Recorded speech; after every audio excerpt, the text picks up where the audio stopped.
Welcome in, everybody. We're so happy to bring you a new series of interviews leading up to the 2026 Milford Town election. This is an opportunity for us to share with you some of the duties and responsibilities for the various positions that you will see on the 2026 ballot. We'll be sharing some of the interviews that we brought to you last year, but also with some new positions on the ballot here in 2026. We're happy to bring you some additional interviews, and we're so pleased to be joined this week by Chuck Reneau. He is the incumbent tree warden here in the town of Milford. Chuck, thanks so much for joining us. Welcome. Well, you're very welcome, Tim. It's a pleasure to be here. Chuck, I think that a tree warden may very well be one of those positions in town that folks see on the ballot, but they may not know a lot of the details on what's involved in this position. I'd love to open it up with you, maybe explaining a little bit of an overview of what the tree warden position is all about. Well, we follow the Massachusetts general laws under Chapter 87, which spells out all of our powers and duties. Basically, I am in charge of all of the growths within the town of Milford. I work very closely with the park department, especially in the last few projects. The one at Draper Park, I picked out the type of tree that would be most suitable for that location. And little known to many is there are 13 of the trees which represent the 13 original colonies. I also put a lot of time in with the park department again in the last year for the park renovations. Also, I'm called out on many occasions to deal with down trees, mostly during storms. We'll get out and get those cleaned up off the road so that the traffic can pass, as well as speaking with many residents in town. They always have a question on trees and how to take care of certain aspects of them, trees that appear to be in bad shape. We generally get right out there and look at them and handle them as necessary. And so it seems like this is a position that really works closely with other departments around the community. Mostly the park department and sometimes the highway department. What made you first want to run for a position like this? Well, my background, I have a degree in arboriculture. I have a certificate from the state in invasive plant management. I've been involved in tree care for well over 50 years.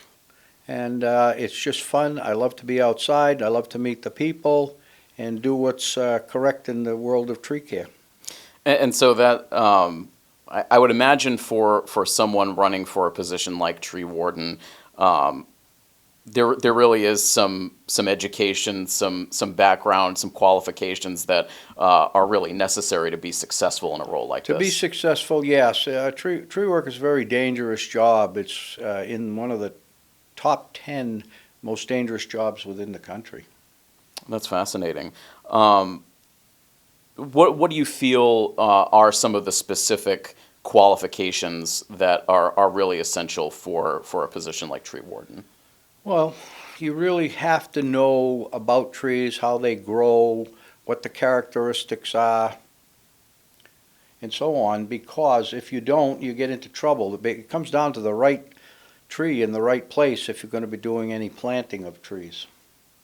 And then in terms of the position, again, for folks interested in more details on this position itself, what would you say is the time commitment involved, maybe week to week, month to month for this position? Well, it's not a full-time position. However, I put in during the warmer months, spring through fall, approximately 20 hours per week.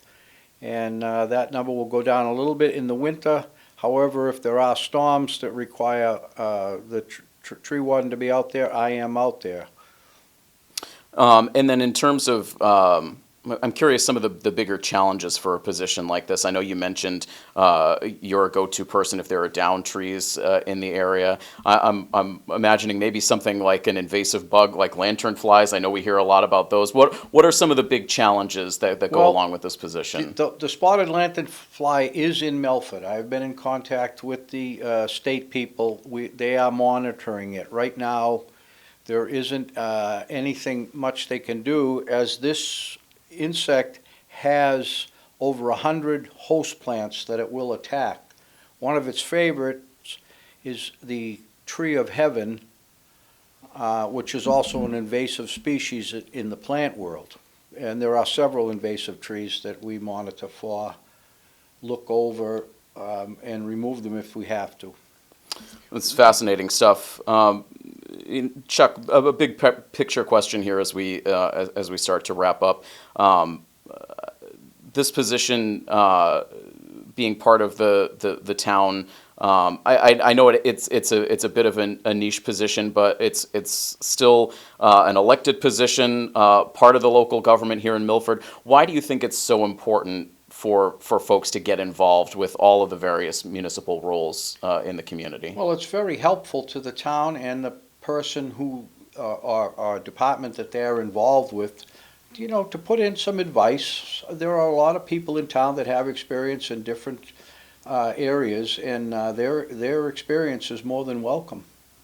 It's great to know, and it's also it's such a pleasure to be able to talk to all of the different municipal roles here in the community to show people out there that whatever your area of expertise, you certainly have something to bring to the table to help the town of Milford. So if you're out there, if you're watching this interview, you certainly have something valuable to bring to the community as well. So we encourage everyone out there, get involved, get out and run for these various positions on the municipal ballot, and just continue to get involved, just as Chuck has done, doing a great job here in the community. Well, Chuck, we really thank you for taking the time to educate us on this role here in the town of Milford, and we wish you the best moving forward. Thank you so much for joining us. Well, thank you so much for having me.